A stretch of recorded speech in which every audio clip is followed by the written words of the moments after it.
Students, I am Divya Kathiyan and जैसे कि हम लोग कंटिन्यू करें हमारा chapter number 5 and is that staffing. Previous lecture में हम लोगों ने देखा था अबाउट ट्रेनिंग। आज हम लोग देखने वाले हैं डेवलपमेंट।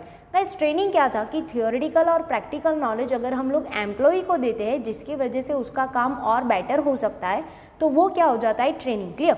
तो आइए हम लोग देखते हैं कि डेवलपमेंट का मीनिंग क्या होता है। Development is the process of imparting theoretical and practical knowledge to top level management and departmental heads. It means कि सेम एज इट इज़, यहाँ पे भी हम लोगों को क्या करना है कि थियोरेटिकल और प्रैक्टिकल नॉलेज तो देना ही है, लेकिन किसको देना है, हमारे टॉप लेवल और जो मिडिल लेवल के हेड्स होंगे उन सबको प्रोवाइड करना है, ताकि अगर वो ओवरऑल डेवलप होंगे तो अपने नीचे अपने अंडर जो काम कर रहे हैं वो एम्प्लॉय को बहुत अच्छी तरीके से हैंडल कर पाएंगे। क्लियर? इन शॉर्ट, ट्रेनिंग और डेवलपमेंट के बीच में दोनों में मेन डिस्टेंस क्या है कि भाई जो ट्रेनिंग है वो नॉर्मल एम्प्लॉयज़ के लिए होता है और जो डेवलपमेंट है वो हमारे टॉप लेवल के पर्सन्स और जो हमारे मिडिल लेवल के पर्सन्स है उसका ओवरऑल डेवलपमेंट करने के लिए उसको जो थियोरेटिकल और प्रैक्टिकल नॉलेज दिया जाता है वो क्या हो जाएगा, डेवलपमेंट। क्लियर? तो सेम एज इट इज, जैसे ट्रेनिंग के इंपॉर्टेंस थे वैसे डेवलपमेंट की भी बहुत सारी इंपॉर्टेंस है। तो हम लोग ये जानने की कोशिश करते हैं कि अगर हम लोग डेवलपमेंट को अप्लाई करते हैं तो हमारे यहाँ पे क्या क्या फ़ायदे हो सकते हैं। क्लियर? तो फर्स्ट वन है इंक्रीज इन टेक्निकल नॉलेज।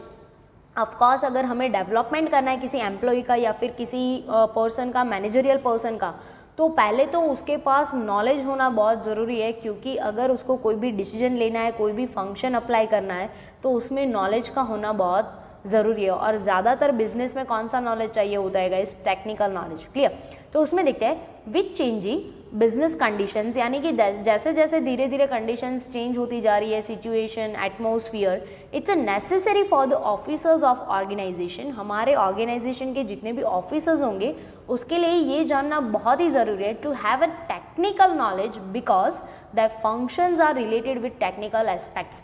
उसको टेक्निकल नॉलेज का होना बहुत ज़रूरी है, क्योंकि हमारे बिजनेस के जितने भी प्रोडक्शन के रिलेटेड जितने भी फंक्शंस है, हमारे काम है, वो सारे किसके साथ कनेक्टेड है, टेक्निकल एस्पेक्ट के साथ ही कनेक्टेड है। क्लियर? क्योंकि हमें कहीं ना कहीं अपना टेक्निकल नॉलेज अप्लाई करना ही पड़ेगा। और डेवलपमेंट गाइज, आपको ये खास ध्यान रखना है कि जो ट्रेनिंग होता है ना वो जनरली नॉर्मल एम्प्लॉय के लिए होता है, कि जिसको मतलब नया जो इंट्रोड्यूस किया है वर्क उसके लिए अप्लाई करना होता है। और जो डेवलपमेंट होता है ना गाइज, वो हम लोग अप्लाई करते हैं for the top level and middle level, क्योंकि वो लोग अगर डेवलप होंगे तो अल्टीमेटली किसी और को ऑर्डर कर पाएंगे। क्लियर? तो ये डिस्टेंस खास दिमाग में रख के चलना है कि ट्रेनिंग होता है नॉर्मल एम्प्लॉय के लिए और जो डेवलपमेंट होता है वो जनरली होता है top level and middle level के लिए। तो अगर वो हाई पोजीशन के ऊपर अवेलेबल है तो उन लोगों के पास नॉलेज का होना भी बहुत ज़रूरी है। Clear? Development programmes provide the knowledge to, development के अगर प्रोग्राम्स हम लोग अप्लाई करते हैं for the top level and middle level तो उसके वजह से उनका टेक्निकल नॉलेज भी इंक्रीज होगा और साथ में मशीन्स एंड उसके जो अलग अलग मेथड्स हैं उसके बारे में भी उन लोगों का नॉलेज क्या होगा, इंक्रीज होगा, क्योंकि अगर अल्टीमेटली उसे पता होगा तो वो किसी और को सिखा पाएंगे। क्लियर? तो फर्स्ट वन है कि बिकॉज ऑफ डेवलपमेंट्स प्रोग्राम्स उनका जो टेक्निकल नॉलेज है वो इंक्रीज हो सकता है। हमारा जो है वो है research and new ideology. Guys, जब भी आप एक हाई पोजीशन के ऊपर काम करते हो तो आपके पास डिफरेंट आइडियाज़ का होना ज़रूरी है, क्योंकि कोई फिक्स नहीं होता है कि कब कौन सा सिचुएशन आ जाए और आपको कौन सा आइडिया अप्लाई करना पड़े। तो अगर आप डेवलपमेंट प्रोग्राम्स के थ्रू जाते हो, यानी कि अगर आपको डेवलपमेंट के प्रोग्राम्स दिए जाते हैं तो आप उसके थ्रू अपने नए नए जो मतलब आइडियोलॉजीज़ है उसको भी डेवलप कर सकते हो, साथ में उसके वजह से अपने एम्प्लॉय की प्रॉब्लम्स जो है उसका भी सॉल्यूशन दे सकते हो। Clear? It increase the efficiency of a departmental heads. अगर हम लोग ये डेवलपमेंट प्रोग्राम्स सिखाते हैं किसी को तो उसके वजह से हमारे जो हेड्स है उसका एफिशिएंसी क्या हो जाएगा, इंक्रीज हो जाएगा। Development programmes provide the new ideas and knowledge, यानी कि ये जो नए नए प्रोग्राम्स है उसकी वजह से हम लोगों को बहुत सारा नॉलेज तो मिलेगा ही, साथ में ऐसा भी हो सकता है कि हमें बहुत सारे नए नए आइडिया के कॉन्सेप्ट भी जानने को मिल जाए। क्लियर? फिर नेक्स्ट हमारा है डेवलपमेंट ऑफ ऑर्गेनाइजेशन। ऑफकोर्स अगर हम लोग हमारे जो टॉप लेवल और मिडिल लेवल के एम्प्लॉयज़ का डेवलपमेंट कर रहे हैं तो उसका जो अल्टीमेटली फ़ायदा है वो किसको होने वाला है, ऑर्गेनाइजेशन को, क्योंकि ऑर्गेनाइजेशन को मेनली हैंडल कौन करते हैं, हमारे टॉप लेवल और middle level. Clear? Development programmes are necessary to take the organisation to national and international levels by adopting new changes and strategies. अब अगर हमें हमारे बिजनेस को डेवलप करना है, किसी और बिजनेस के कंपैरिजन में उसको एक लेवल आगे लेके जाना है, तो हमें हमारे जो आइडियाज़ हैं, हमारे जो चेंजेस हैं, हमारी जो स्ट्रेटेजीज़ है उसको हमें एज पॉसिबल एज क्या करना पड़ेगा, डेवलप करना पड़ेगा, क्योंकि जब तक हम लोग ये सब कुछ डेवलप नहीं करेंगे हमारे जो आइडियाज़ है वो लोगों तक नहीं पहुंच पाएंगे।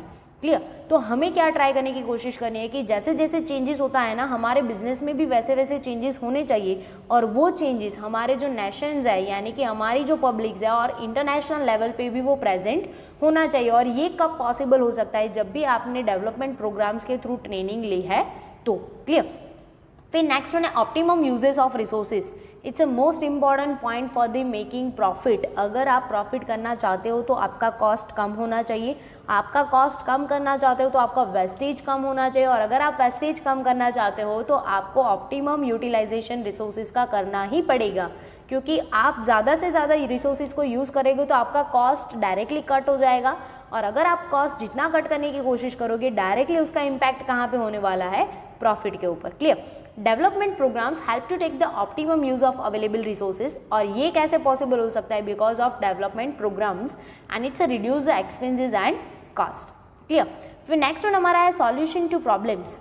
अब अगर कहीं पे भी हमारे बिजनेस में कोई ऐसे प्रॉब्लम्स आ रहे हैं तो हम लोगों को उसका सॉल्यूशन देना बहुत ज़रूरी है, क्योंकि अगर आप प्रॉब्लम को सॉल्व नहीं करते हो तो वो धीरे धीरे क्या हो जाती है, बढ़ जाती है, और अल्टीमेटली उसका बहुत ही मेजर डिसएडवांटेजेस भी हो सकता है।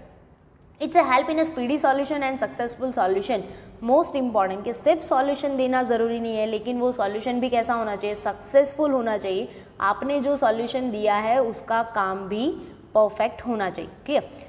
नेक्स्ट वन हमारा जो है वो है इफेक्टिव सुपरविजन। इट मीन्स कि अगर आप किसी को डेवलपमेंट प्रोग्राम के थ्रू ट्रेन करते हो तो उसके पास जो अपना मेंटल एबिलिटी है, स्किल है, स्ट्रेंथ है, वो कैसा हो जाता है, बहुत ही इंक्रीज और स्ट्रांग हो जाता है। तो उसके वजह से उसको सुपरविजन करने में भी बहुत ज़्यादा अच्छा फ़ायदा हो सकता है। क्लियर? नेक्स्ट वन है रिड्यूस द स्ट्रेस। अब ऑफकोर्स अगर कोई एम्प्लॉयज़ है या फिर कोई हेड है, अगर वो स्ट्रेस फ्री होके काम करेगा ना तो वो काम बेस्ट से बेस्ट हो सकता है। क्लियर? और यहाँ पे हम लोगों को डेवलपमेंट किसको करना है कि हमारे जो टॉप लेवल के मैनेजमेंट के पर्सन्स है या तो फिर मिडिल लेवल के पर्सन्स है। क्लियर? तो अगर हम लोग उसको स्ट्रेस फ्री करने की कोशिश करेंगे तो वो स्ट्रेस फ्री होके लोगों को सॉल्यूशन दे पाएंगे। क्लियर? अदरवाइज अगर वही खुद स्ट्रेस फील करेंगे तो अपने एम्प्लॉय को वो क्या हैंडल करेंगे। Is it clear? Clear? while taking the decision a lots of confusion or stress is created। अब स्ट्रेस क्रिएट क्यों होता है, एम्प्लॉय के लिए क्यों स्ट्रेस क्रिएट होता है, क्योंकि उसको काम में कोई कन्फ्यूजन है। और यहाँ पे क्यों स्ट्रेस क्रिएट होता है, क्योंकि उनको बहुत ही मेजर डिसीजन लेने होते हैं, सिचुएशंस को हैंडल करना होता है, और उसके ऊपर प्रेशर होता है कि अगर ये डिसीजन रॉन्ग हुआ तो बहुत ज़्यादा लॉस भी हो सकता है। क्लियर? और thus the development programmes help to reduce this stress. और डेवलपमेंट प्रोग्राम इसमें कैसे हेल्प करेगा कि भाई उसको नॉलेज प्रोवाइड कर रहा है, उसको मतलब मेंटली स्ट्रेंथ प्रोवाइड कर रहा है, तो उसकी वजह से वो लोग बेटरली स्ट्रांगली होकर डिसीजन ले पाएंगे, और उसकी वजह से उसका स्ट्रेस भी थोड़ा बहुत कम हो सकता है। क्लियर?